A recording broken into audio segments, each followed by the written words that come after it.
আসসালামু আলাইকুম। সাম্প্রতিক সময়ের ১৬টি সাধারণ জ্ঞান নিয়ে আজকের আমার এই আয়োজন।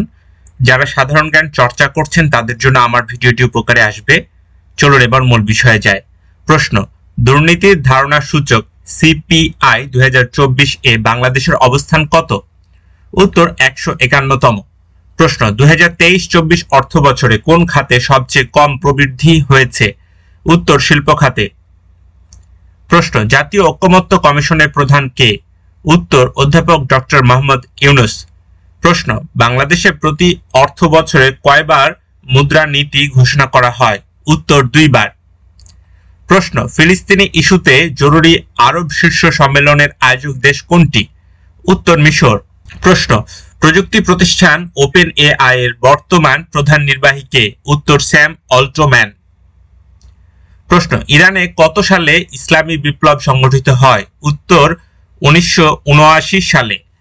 প্রশ্ন: সম্প্রতি কোন দেশ কৃত্রিম বুদ্ধিমত্তা এআই সংক্রান্ত শীর্ষ সম্মেলনের আয়োজন করেছে? উত্তর ফ্রান্স।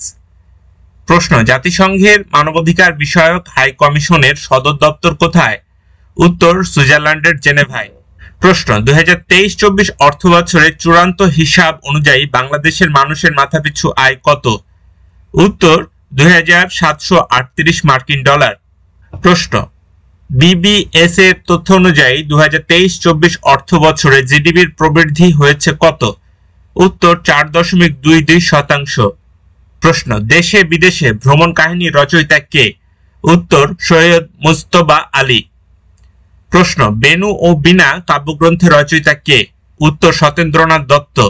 প্রশ্ন: ২০২৪ সালে বিশ্বের ১৮০টি দেশের মধ্যে সবচেয়ে দুর্নীতিগ্রস্ত দেশের তালিকায় বাংলাদেশের অবস্থান কত? উত্তর ১৪তম। প্রশ্ন: কোন মন্ত্রণালয়ের অধীন জুলাই গণ অভ্যুত্থান অধিদপ্তরের কার্যক্রম পরিচালিত হবে? উত্তর মুক্তিযোদ্ধা বিষয়ক মন্ত্রণালয়।